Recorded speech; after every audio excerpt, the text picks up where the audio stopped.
Eu gostaria de passar a palavra agora para o nosso primeiro palestrante dessa mesa, o Roberto Kennedy,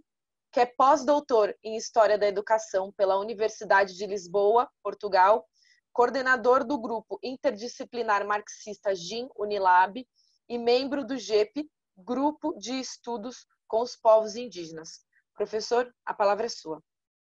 Boa tarde,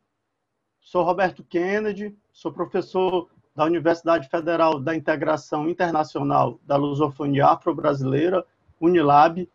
que fica na cidade de Redenção, no estado do Ceará. A Unilab é fruto da luta dos movimentos sociais. A história da educação da Unilab é inspirada pelos princípios da integração, cooperação e interculturalidade entre o Brasil e demais países falantes da língua portuguesa, especialmente os países africanos, Angola, Cabo Verde, Guiné-Bissau, Moçambique e ainda São Tomé e Príncipe. Nascida como instituição brasileira de caráter transnacional, a Unilab está inserida no contexto de internacionalização da educação superior no Brasil. Ao mesmo tempo, também atende à meta da interiorização, ao colaborar com processos educativos de regiões carentes de instituições de ensino, como o maciço de Baturité, no Nordeste do Brasil. Somos uma proposta de universidade popular, com projeto pedagógico diferenciado, onde metade de seus estudantes são dos países africanos de língua portuguesa, que eu já citei, e a outra metade de estudantes brasileiros, em especial das escolas públicas, que entram pelo Enem, além dos editais específicos para indígenas e quilombolas, como uma ação afirmativa que temos. Isso nos faz lembrar do comandante Ernesto Che Guevara, ao afirmar que a universidade se pinte de negro, que se pinte de mulato, não só entre os alunos, mas também entre os professores, que se pinte de operários e de camponeses, que se pinte de povo, porque a universidade não é patrimônio de ninguém, ela pertence ao povo. Ainda não somos tudo isso por ele sonhado. Porém, para alguns de nós, na Unilab, tem sido esta nossa inspiração, mesmo em tempos tão ultraconservadores e de tantos retrocessos históricos no que se refere à oferta das condições mínimas necessárias à produção material da existência. Na minha inserção no mundo do trabalho pela Unilab, sou vinculado ao Instituto de Humanidades, onde lidero o Grupo Interdisciplinar Marxista, GIM, e ainda sou membro do Grupo de Estudos com Povos Indígenas, GEP. Nesse espaço, trincheira, temos como arma a crítica da economia política para combater as contradições sociais do modo de produção capitalista, ou seja, mediante uma educação anticapitalista, anticolonial, antipatriarcal, antirracista, antifascista e pautada na emancipação humana. Agradeço o convite dos organizadores deste 15º Seminário Internacional de Lutas contra o Neoliberalismo, em especial ao camarada Luísio, pela confiança de sempre em me convidar para esta mesa intitulada Arte, Educação e Revolução Cultural. O convite era que cada um de nós dessa mesa falássemos de sua experiência. Posto isso, optei como recorte de meu relato para hoje traçar uma síntese acerca de meus aprendizados com o movimento social dos povos indígenas, na luta por terra, trabalho, saúde, educação escolar específica, diferenciada e intercultural, entre outros meios mínimos necessários à produção da vida para além do capital, como postulava Mesaros.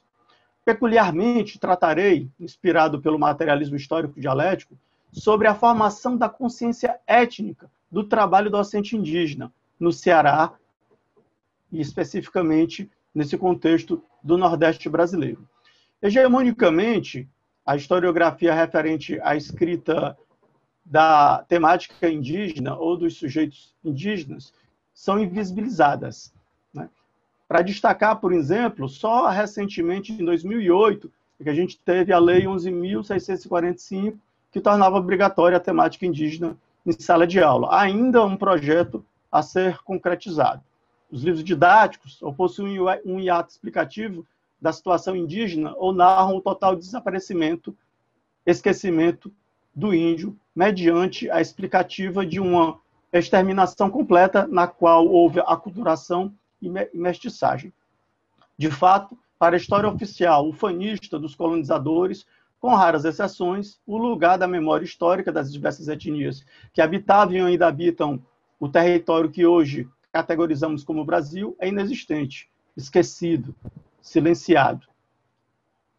Na realidade latino-americana, os povos indígenas se configuram como um dos segmentos mais excluídos do ponto de vista econômico, habitacional, educacional e dos indicadores de saúde, como evidenciam as investigações sobre a produção material da existência desses indivíduos. Historicamente, esse lugar subalterno se articula com as violências de classe, raça e etnia, praticadas em nome da fé e da ganância mercantilista, colonial, capitalista, seja através de genocídios, morte física de um povo, ou etnocídios, com descaracterização da sua cultura, da sua história. No Nordeste do brasileiro, região que teve primeiros contatos com os invasores europeus, esse processo teve atrelado à cultura do boi e da cana-de-açúcar, que, transformadas em mercadorias de exportação, possibilitaram uma colonização que, nas palavras de Galeano, de Eduardo Galeano, nas veias abertas da América Latina, deflagrou uma guerra que derramou rios de sangue e cujas veias corriam sangue indígena. Maiores detalhes desse processo a gente também pode ver no capítulo 24 da assim chamada acumulação primitiva de capital, quando Marx vai exatamente problematizar essa questão colonial. E aí, esse processo todo tinha como característica exatamente limpar o território dos seus habitantes originários, exterminá-los, assassiná-los, mediante guerras ou disseminação de doenças. Né? E é um processo que se alonga por esses 520 anos, né? E mesmo apesar dos ataques violentos às suas culturas, fruto da necessidade do lucro dos colonizadores e de um processo de educação, cristianização por parte da Igreja e do Estado, os povos indígenas não deixaram de resistir, seja de maneira explícita, violenta ou por meio de formas dissimuladas, como o sincretismo cultural. Emerge de maneira interessante nesse cenário, de acordo com os dados do Censo Demográfico do IBGE 2010, que aproximadamente 900 mil pessoas se autodeclaram indígenas no Brasil, sendo oficialmente identificadas em cerca de 305 etnias e 274 línguas. Isso sem falar ainda nos povos livres, ou, como se chama, nos povos isolados, que ainda não tiveram contato. Então, um universo de culturas e de sujeitos aí muito mais diverso do que a gente imagina, quando se auto-intitula brasileiro. No espaço geográfico do estado do Ceará, nós temos aqui 15 etnias, em torno de 20 mil índios. São Tapebas, Tremembés, Itaguaris, Genipapo, Canidé de Aratuba, Potiguaras, Tabajara, Calabaça, Cariri, Anassé, Gavião, Tupiba, Tapuba, Cariri e o mais recente, em emergência étnica, o povo Carão. No que se refere à questão peculiar que a gente quer falar, para a contribuição da nossa mesa,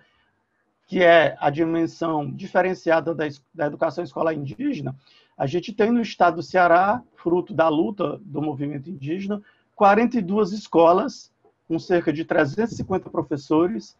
e aproximadamente 7 mil alunos. E é aí, meus camaradas, que a gente tem, do ponto de vista do nosso engajamento, tido um contato com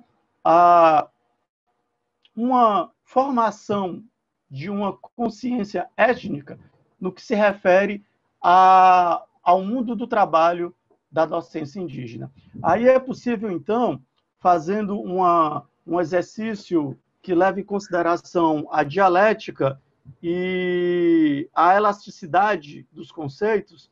fazendo alusão àquilo que o Marx, na miséria da filosofia e na ideologia alemã, para citar duas obras rapidamente, vai falar de duas dimensões do processo formativo humano, que o Alex Leontiev também, no desenvolvimento do psiquismo humano, também vai contribuir. O está em si e o está para si, obviamente pensado por Marx a partir da tomada de consciência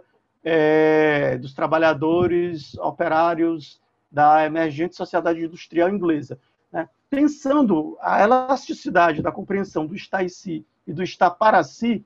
no que se refere à reivindicação política pelo direito à docência indígena, né, que é exatamente essa coisa peculiar que tem nos chamado a atenção e que potencialmente pode se articular com aquilo que o Mariátegui, camarada peruano, que ainda no início do século XX, na realidade peruana, refletia e problematizava um socialismo de inspiração articulada com os saberes dos povos originários, né, dos povos indígenas, problematizava a importância exatamente dessa dimensão de que o docente indígena tem que ser daquela cultura, tem que ser daquela etnia, tem que ser inspirado pela luta da história do seu povo. E aí, exatamente, a gente tem tido aqui a oportunidade de dialogar com esses camaradas, exatamente no sentido de... Não estou dizendo que se trata de uma trincheira no sentido tradicional da palavra, de uma luta de formação da consciência no sentido mais clássico do século XX, digamos assim, mas da possibilidade de perceber, inspirados pelo materialismo histórico dialético, da transição de uma individualidade, de estar em si, esses sujeitos de diferentes etnias, se engajando num movimento coletivo de luta por terra, trabalho, educação, saúde, entre outros meios mínimos necessários à produção material da existência. E uma das primeiras lutas é exatamente para que o docente seja da sua comunidade, que esteja formado e articulado a partir da sua própria história, né? Reforçando aquela tese, uma das teses de Feuerbach, do Marx, de que o educador também precisa ser educado, e no caso aqui da nossa problematização, educado pelo meio físico da natureza e social da cultura do seu povo, né? E aí a gente vê esse despertar de uma consciência étnica nesse sentido de problematizar, como as próprias narrativas de muitos professores vão fazer, né, de que, por exemplo, o João Tapeba, que ele é um docente indígena, ele vai falar sobre, por exemplo, que a escola indígena diferenciada tem uma função social que é mais do que transmitir conteúdos, é para ser lugar de resistência, de luta pela terra, pois ela tem um papel muito maior do que aquele papel burocrático de transmissão da norma culta da língua, da matemática, do português, da história e geografia tradicional, que é o currículo das disciplinas imposto por esse processo colonizador de 500 anos. Então, o que a gente vê é exatamente essa dimensão, essa possibilidade em potência, em latência, que as escolas indígenas, pelo menos no contexto aqui do Ceará, que a gente tem tido contato e outras experiências, que é exatamente a possibilidade de ruptura com o saber eurocentrado, onde a história contada é a história do vencedor, no caso do colonizador, no caso da classe burguesa, que se consolida hoje no Estado brasileiro. Então, a gente vê a possibilidade de uma outra perspectiva de educação que, digamos assim, contribui potencialmente para uma revolução cultural, ao tempo em que a gente vê um processo de formação de consciência desses trabalhadores docentes indígenas e, ao mesmo tempo, numa via de mão dupla, na interação com os jovens que nas escolas indígenas estão com um currículo diferenciado, com um currículo que vai problematizar exatamente toda essa história de invisibilidade da nossa ancestralidade indígena-africana, que se articula exatamente com o processo de expansão do capital no momento colonial, de característica mercantilista. Então, fazendo aí a interseccionalidade das categorias classe, raça, etnia, exatamente compreendendo que as coisas elas estão assim articuladas e potencialmente sempre apontando nos nossos diálogos, nas nossas problematizações, porque não se trata de uma relação neutra, obviamente, no contato com esses estudantes indígenas, que muitos desses sujeitos que a gente está falando aqui são alunos da Unilab, né, que através da luta e da reivindicação se mobilizaram por direito à educação de nível superior, no sentido de desenvolver o conhecimento materialmente produzido singularmente em cada indivíduo, sem tampouco perder as raízes originárias. Então, hoje a gente tem estudantes indígenas nos diferentes cursos de graduação da Unilab e também no mestrado interdisciplinar em Humanidades, com experiências interessantíssimas, como a do Suzenal Sucanidé, na cidade de Aratuba, que reconstitui uma consciência étnica a partir de uma museologia que vai exatamente montar o segundo museu indígena do Brasil, e a partir dessa transvaloração do que seria, desse movimento dialético do que seriam os museus, no sentido tradicional, de um conjunto de peças estáticas, onde a história é a história do vencedor, os museus indígenas são mais um elemento de afirmação dessa consciência étnica, que, de maneira potencial, eu repito, podem se articular com uma luta anticapitalista, ao tempo, por exemplo, em que o movimento indígena reivindica a luta pela terra.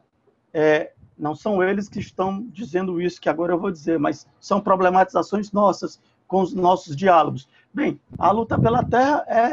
portanto, a luta contra o latifúndio da terra nesse país que se institucionalizou desde o período colonial. Será, por que não, de repente também,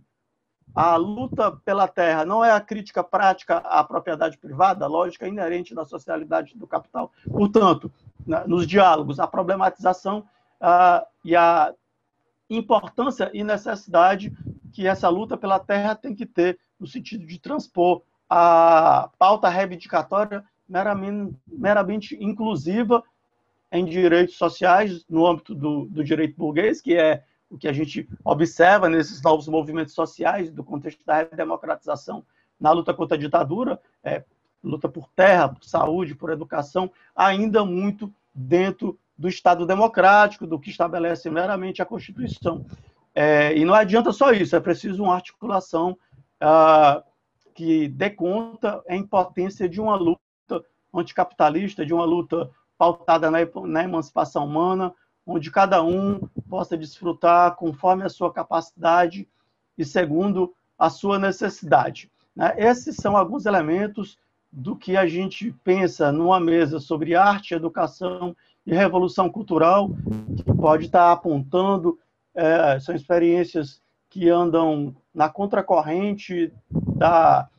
do império de verdade vigente, de uma educação meramente alienante, no sentido negativo da palavra, que não nos faz perceber a nossa história, não nos faz reconhecer que em nossas veias corre sangue que não necessariamente de uma origem gloriosa na Europa, mas sangue de nossos ancestrais africanos e indígenas, e de como a gente pode, a partir da crítica da economia política, contemporaneamente, no século XXI, e dialogando com essas diferentes diversidades que podem ser problematizadas, como já apontava Mariátegua no início do século XX, a refletir a realidade dos povos indígenas no Peru. E aí, esses são elementos com os quais eu tenho me debruçado no Ceará, problematizando a educação escolar indígena, problematizando de maneira mais pontual agora a saúde indígena em tempos de Covid-19, problematizando como uma saúde mercantilizada, onde o valor de troca é mais importante que o valor de uso no cuidado e na prevenção da vida das pessoas. E, por fim, nesse momento pandêmico, onde a humanidade peleja para sobreviver, saudar a todos e todas, dizer que desde cá estamos na trincheira dessa luta, que é a luta contra as formas de opressão, que é as formas de exploração entre os seres humanos, e que a gente só pode ser feliz se a felicidade for conjugada no plural, ou seja, uma luta que diz respeito à satisfação das necessidades humanas de todas e todos, espalhados mundo afora. Muito obrigado, camaradas. Estamos aí abertos ao debate e a contribuir. Avante!